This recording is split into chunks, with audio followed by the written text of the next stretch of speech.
அண்மை செய்தி. சென்னையில் உள்ள பல்வேறு வணிக ரீதியான எல்பிஜி நிரப்பும் மையங்களில் போதிய இருப்பு இன்றி தட்டுப்பாடு ஏற்படப்பட்டிருக்கிறது. அதற்கான காட்சிகள் வெளியாகியிருக்கிறது. அண்மை செய்தியாக நாம் பார்த்துக் கொண்டிருக்கிறோம். வணிக பயன்பாட்டிற்கான எல்பிஜி உற்பத்தி நிறுத்தப்பட்டிருப்பதால் ஆட்டோ ஓட்டுநர்களும் இதனால் அவதியடைந்திருப்பதாக அண்மை செய்தியை பார்த்துக் கொண்டிருக்கிறோம். சிலிண்டர் தட்டுப்பாடு ஏற்பட்டிருக்கக்கூடிய சூழலில் ஆட்டோக்களுக்கு நிரப்பும் சிஎன்ஜி எரிபொருளும் தற்பொழுது தட்டுப்பாடு ஏற்பட்டிருப்பதாக அண்மை செய்தியை நாம் பார்த்துக் கொண்டிருக்கிறோம். இதுகுறித்த கூடுதல் விவரங்களை நேரலையில் இருந்து எமது செய்தியாளர் சுரேஷ் வழங்க நாம் கேட்கலாம். வணக்கம் சுரேஷ், ஆட்டோ ஓட்டுநர்கள் என்ன கருத்து தெரிவித்திருக்கிறார்கள்? விவரங்கள். வணக்கம். அமெரிக்கா ஈரான் போரின் காரணமாக வளைகுடா பகுதியிலிருந்து வரக்கூடிய கச்சா எண்ணெய்கள் என்பது தற்போது தடைபெற்று இருக்கிறது. இதன் காரணமாகவே இந்தியாவுக்கு வரக்கூடிய குறிப்பாக கச்சா எண்ணெய், அது மட்டும் இல்லாமல் எல்பிஜி என்பது முழுமையாக தடை செய்யப்பட்டிருக்கிறது.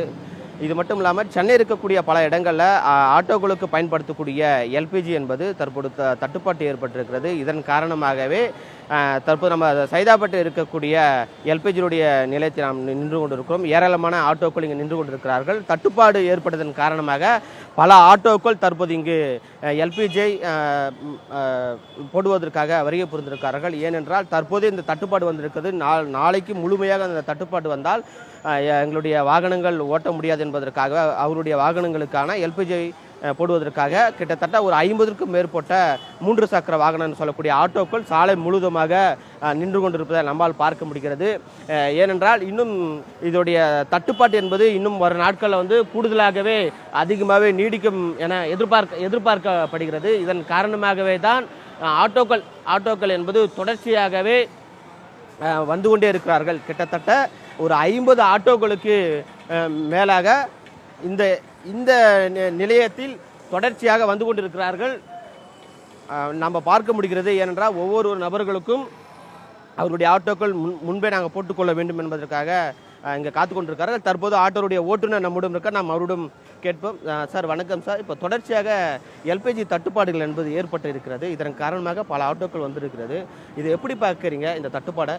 இல்லை, இப்போ இன்றைக்கி ஒரு 2 மணி நேரத்துலேயே எங்களால் அவ்வளோ கஷ்டப்படுறோம். இன்னும் இதேமாரி போயின்னு இருந்தேன்னா எங்கள் வாழ்வாதாரம் எப்படி போகணும்னு தெரியாது. இல்லைனா ஆட்டோ நிறுத்திட்டாங்கன்னா இப்போ பிச்சை தான் நாங்கள் எடுக்கணும். இதை தவிர்த்து வேறு வழியே இல்லை. ஏன்னா இப்போ இங்கே 2 ஹவர் ஆகுது. இதுக்கு முன்னாடி நாங்கள் கோயம்பேட்டில் போய் அங்கே கேஸ் போட போனோம். ஃபஸ்ட்டு 75 ரூபா இருந்தது. இப்போ 85 ரேட்டை மாற்றி கேஸ் பங்கே மூட்டாங்க. ஒரு 4 பங்கு கிட்டே இப்போ சிட்டியில் எல்லாம் க்ளோஸ் ஆகிடுச்சு. இப்போ இது ஒன்று மட்டும் தான் போயிட்டுருக்கு. இதேமாரி போயிருந்தால் எங்கள் நிலைமை எப்படி இருக்கும்னு எங்களுக்கு சுத்தமாக தெரியல. இதுக்கு அரசாங்கம் தான் நான் ஒரு ஏற்பாடு பண்ணேன் எங்களுக்கோசம். ஏன்னா இப்போ ரேபிட்டாவும் ரேட்டு கம்மியாக தான் போட்டிருக்கான். இப்போ இது நடக்கிறதால எங்களுக்கு அவன் ரேட்டும் ஏற்ற மாட்டான், இதை பண்ண மாட்டான். இப்போ வரைக்கும் ஒரு 3 ஹவராக நாங்கள் ஓட்டிகிட்டு இருக்கோம். 3 ஹவரில் வெறும் 130 தான் ஓட்டியிருக்கேன். ஏன்னா ஃபுல்லாக கேஸ் பங்கிலே உட்காந்துக்கிறேன் நான், கேஸ் போட முடியாமல். எல்பிஜியுடைய விலை ஒருவேளை ஏற்றப்பட்டாலோ இல்லை தட்டுப்பாடு முழுமையாக வந்தாலோ முக்கியமாக ஆட்டோக்கள் ஓடாது அப்படின்றாங்க.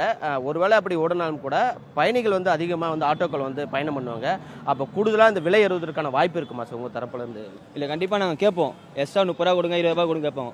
ஆனால் சில பேர் அது கொடுப்பாங்க, சில பேர் கொடுக்க மாட்டாங்க. இதேமாரி போயிருந்தா நாங்கள் ஒரு இடத்துல போயிட்டு ஒரு கஸ்டமர்கிட்ட கையெழுந்த நிலைமை எங்களுக்கு வந்துருமோ நாங்கள் யோசிச்சு தான் இருக்கோம். இது ரேபிட்டோக்காரன் அந்த கம்பெனிக்காரனா யோசிச்சு எங்களுக்கு எக்ஸ்ட்ரா கொஞ்சம் போட்டாங்கன்னா நல்லாயிருக்கும். குறிப்பாக இந்த எல்பிஜியுடைய தட்டுப்பாடு இப்போவே ஏற்பட்டிருக்கிறது. இதன் காரணமாக பல எல்பிஜியுடைய நிலங்களில் தங்களுடைய ஆட்டோக்களை கொண்டு வந்து எல்பிஜியை தற்போது நிரப்பி வருகிறார்கள். என்றால் நாளைக்கு இந்த எல்பிஜி இருக்குமா இல்லையா இருக்காதா என்று தெரியாது. இதன் காரணமாக தான் நாங்கள் தற்போது இங்கே வந்திருக்கிறோம் என்று சொல்கிறார்கள். கூடுதலாக இந்த எல்பிஜி தட்டுப்பாடு வந்ததன் காரணமாக பயணிகள் பயணம் செய்யக்கூடிய இந்த ஆட்டோக்களில் கூடுதலாக கட்டணம் வசூலிக்கப்படுவதற்கான வாய்ப்புகள் இருக்கும் என்று கூட ஆட்டோ ஓட்டுநர்கள் தெரிவித்திருக்கிறார்கள். மாலை முரசு செய்திகளுக்காக ஒளிப்பதிவாளர் ஜோசப்புடன் செய்தியாளர் சுரேஷ். கூடுதல் விவரங்களுக்கு நன்றி சுரேஷ்.